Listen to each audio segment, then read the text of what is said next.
Hello and welcome to TCG Card Shop Simulator. This is a game that's been taking everything by storm, it seems like, over the last month or so. I wanted to give it a try, so here we are. A couple things to make a note of. This is, as most of my stuff is, a casual playthrough. It's not going to be min-maxed or best strategies or anything like that. So there are some tips and tricks I've already figured out that I can add in to the game, but honestly, if you want to look at the min-max stuff, then there are a lot of other people that are doing that kind of thing. There's also a Pokemon card mod for it. I am not going to be using that. Again, there's so many other people that are using it, but I want to just play the game as it is. The one thing that intrigued me about the game is there's a game roadmap on the side there for things that they're planning to do to just add quality of life and other things to the game, and it's not a short list, so that's kind of cool. They've already completed one where you can sell the old shelves that you're not using in your store. So yeah, it's going to be hugely exciting. I really hope they get through this entire roadmap because it sounds like they're trying to build something pretty good with this. So without further ado, we're going to go and start our shop.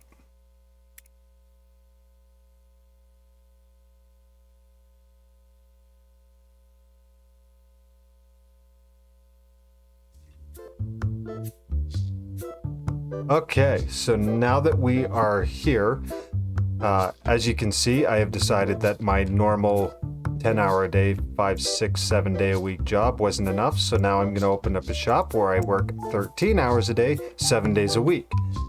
I hadn't really thought of what to call the card shop. There's more than just cards to this, so I feel like specifically a card shop probably isn't going to be the best thing. I know.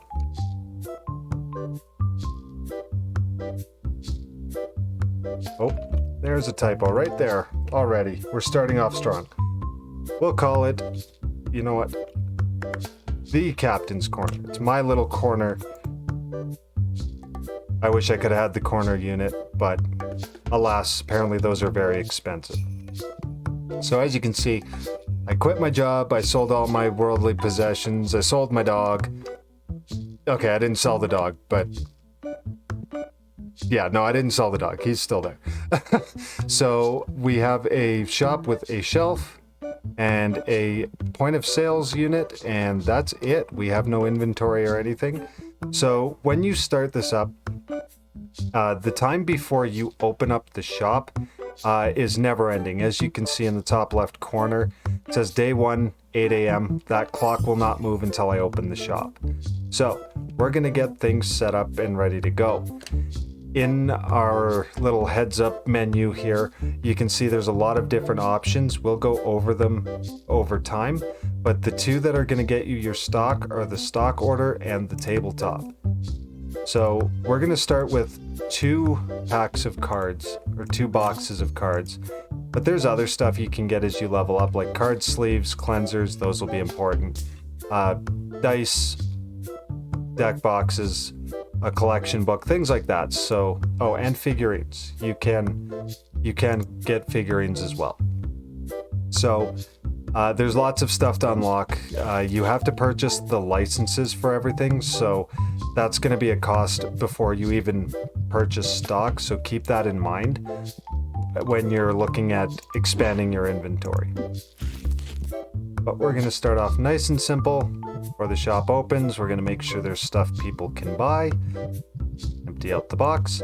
And what I like to do, as a little bit of a quality of life tip, is I like to keep 1 small box and 1 big box once I've got one, for changing around the shelves.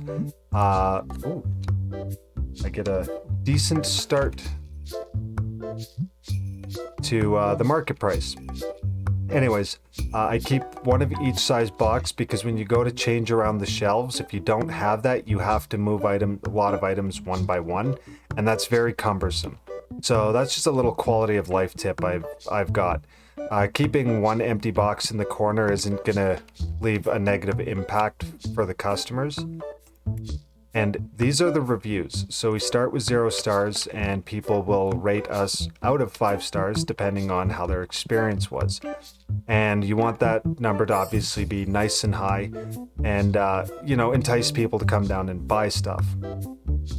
Now, when you set the prices, if you saw pretty closely there, I set it to the market price, and then I went plus 10% twice, and then brought it down to the nearest $0.25. Now, most items you'll just want to round down so that you're not marking the price up too high. But when people give you cash and you round it to $0.25, it makes handling the cash much easier. You're not fiddling with the nickels and dimes, and that can make these transactions go a lot quicker and simpler. That's also the reason why I picked the Canadian money, because, well, first of all, I'm Canadian, and secondly, because it's all color-coded and all the coins look very different, so it's a lot easier for your eye to catch it and just get through it much quicker. So that's one little quality of life thing I can add in as well. And when you start out, there's going to be little things that you're going to want to keep on top of. One of the first things is, as soon as you level up, on the right side there, you can see a play table. That is how you can get passive income by people playing the actual game. So they're very low maintenance. It's just making sure you've got a spot for them, and it's a way to collect about $7 an hour per person, depending on how busy your tables are for the day. And that transaction, okay. So as you can see, also rounding to the $0.25 makes it a lot easier for people to have exact change. That's very nice and handy. Okay, so it looks like this is going to be an RNG seed for the game, where I am largely going to be dealing with cash. Now, as you dwindle down, obviously the easy thing to do is to restock your product. Now, as somebody who has dealt with various levels of inventory control through shipping, receiving, cycle counting, things like that, one of the best things you can do when you start out, especially on lower budgets, is keep the SKU or the different individual products you sell lower, and don't overstock where you filled the shelf and had 3-4 boxes here. You're not going to be busy enough for that to be a huge concern out of the gate. So keep them low, keep it cycling, and it just makes your life a whole lot easier, despite the fact that you're going to be bouncing between stocking the shelf and taking orders pretty regularly. But all it's doing is just stopping you from standing still more than anything. If you want to take more of an AFK approach to the game, then that's absolutely an option. And now it's going to tell us to rip packs. So here's the other part of the playthrough that I want to try and do, where we open up packs, and as you get new cards, they'll open slowly, but once you have the cards, it'll rip through them a lot faster. And as you can see, there's different rarities, and they'll have wildly different values. Oh, there we go. Had to remember, it's not a button, it's a mouse click. So obviously my first couple packs, every single card's going to be a new card, so this is a little bit slower. But as you have duplicate cards, as you saw, it'll just whip past them. And there you go. There's 3 opened packs. Now, what it wants me to do is buy a play table. And now that I'm level 2, I have the ability to purchase one. Assets that you bring in, like shelves, play tables, garbage cans, you don't have to buy licenses for those, so those are just a straight up inventory cost. And how you get stuff like that is going into My DIY, just clicking on purchase, and wha-bam, the box appears out front, and we'll just put this guy right there. Another quality of life thing that'll come up is it doesn't expressly point it out through your tooltip, but this counter is 100% movable. You can pick it up, you can rotate it, you can do whatever you want to change the layout. And that can help when you want different ideas of, say, putting the counter here and keeping the shelves close to the door, keeping your overstock in the corner there. So it's a lot of options. Don't restrict your layout entirely. The one thing I don't recommend with planning the layout for your shop is try not to expand the shop, which you can do pretty early on, earlier than you absolutely need to. You want to expand your product as you go. You want to expand the shelving required as you have the product needed, and only then do you expand the shop based on not having enough room for the shelving or play tables. Because otherwise you're just adding a small corner to the shop. Like it's done in chunks, kind of how you see the texture repeats. It's about that much space it'll open up each time, and that space may not be entirely usable, but you have bills to pay. You can pay them daily, or you can wait a few days and pay them off all at once, but these will increase as the floor space increases, so it's just an extra cost burden. So I strongly recommend just don't expand the shop until you absolutely need to, and then you can use the money that you would be using to expand right away towards other things like new products, such as a very important one, cleanser.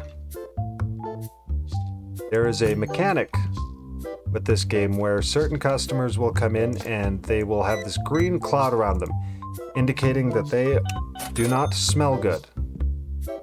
And you need to fix that right away. Don't do it. I haven't set a price yet.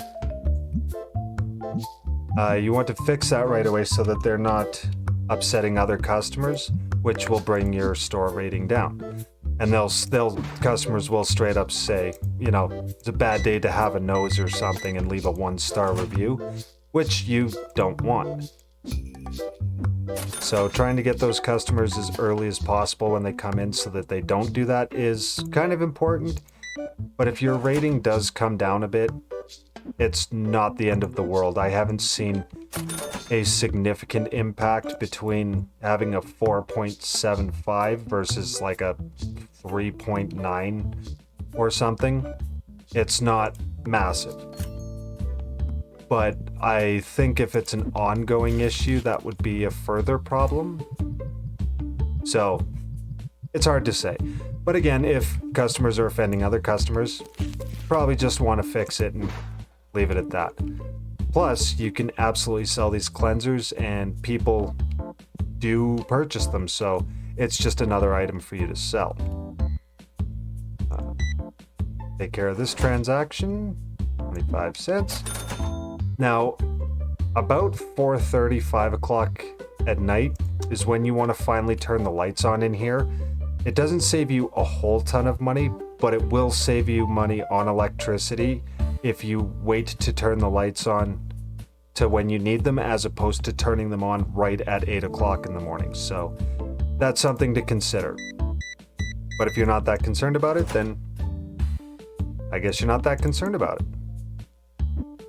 Do-do-do. So our inventory looks good, and I want to... This is where it gets kind of expensive right out of the gate, is because there's a few items you can unlock all at the like relatively early. Like I'm shop level 3 already. I was gonna say don't touch that. I don't know if it's a glitch or something, but customers can grab these before you set the price. And if you haven't set a price, they get it for free, and that sucks. But as you can see, I already have 3 products that people can purchase, but you don't want to expand this too quickly. This is just a higher profit margin, or like a larger purchase of these. So this is just to replace these guys, as opposed to just continuing to expand and expand, right?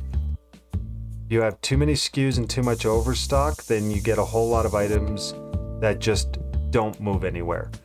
And because your market price for everything fluctuates daily, you generally don't want stuff to sit longer than it absolutely has to. Okay. So for being a good boss, I have decided to treat myself to a few more packs. I am already Employee of the Month material, as decided by the Employee of the Month Committee of 1. And that's me. Okay, so we got a valuable, I think that says mufflin? I don't know. It's like an $18 card. If you get the card table, you can sell them individually and they're straight profit. So selling rare cards is a great way to boost your immediate revenue. Oh. So I could put this up on a card table, sell it straight for $18 or whatever it marks up to. But because I want to start or complete a full collection, I generally am not going to try and put anything up for individual sale unless I have duplicates and it's a price point worth doing it. And that customer had a little tidbit of advice for us. So if you try to pay attention to what customers are saying as they're looking at the... I gave him 50 cents too much. That's it. Shop's going out of business. That's it. It's sunk. Burn it to the ground and try again. Okay, being overdramatic aside, when customers look at the product, they'll tell you, is this a really good price, or is this fair, or it's kind of expensive, or way too expensive. That tells you if you're actually setting your product prices appropriately, and you want them to say, this is a fair price. Because that means you're right in your sweet spot where you're not overcharging and losing a sale, but not undercharging and losing potential profit margins on each item. So, wow. This guy immediately went for the new product, so that's always nice. I always like when I put something new out and customers immediately like it, because I've had it where I've been like, oh, I got a brand new plushie or something, and throw it up there and it takes 4 days to get one. Oh, snuck in on me. Sir, you look like you've had a busy day. I have assisted you with that one step in your day. Remember the Captain's Corner difference. We assist you. Because we're not just a store to sell you things. We're also your friend. We concern for you. Alright, now that that's done, at 9 o'clock, the store will close automatically. Anybody left over will just leave or purchase what they want and go, and then nobody else will come in. Any point that you turn this over and it says, sorry, we're closed, customers won't come in. But at 9 o'clock, it automatically shuts down. Now, this is our first day, but I kind of did a pretty good job on keeping the inventory in check. This is the point at the end of the day where you want to look at your shelf and go, is there anything else? Is there anything I need to restock, right? And as it currently stands, no, we're pretty good. We could go the first couple hours of the day tomorrow without needing to worry about it. You always want to do this when customers aren't around, because if you start with a full shelf, then that's more you can do elsewhere until it requires attention. And especially for the first couple weeks in game, you can generally do almost all of this on your own without the need of hiring any staff and still be fine.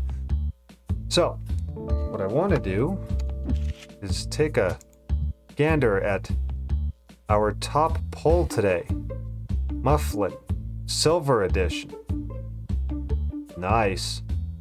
So that's going to be a harder pull than, say, any of these common cards down here. So even though I've got one, I don't want to sell it unless I get a duplicate, because who knows when it could pop up again. Some of the rare cards are in excess of 1 in 8,000 or 10,000 packs to find, so some of them are really hard to find. But that being said, again, I think that was a pretty successful first day. We're down $290, give or take, from the $1,000 we started with. So we're going to show a loss for today. And then tomorrow we're going to try and come in and hope that we can have a profit. And I will post that, as you can see on the overlay around the video, to keep the numbers up to date from the day before. So that being said, thank you so much for coming and checking out the video. It was a successful first day of the business where I didn't burn it to the ground, and hopefully I can do that again tomorrow, and today wasn't just a fluke. If you did like the video, don't forget to drop a like. If you really liked it and want to see the series as it does come out, don't forget to subscribe on your way over to your next video. And until the next one, thank you and all the best.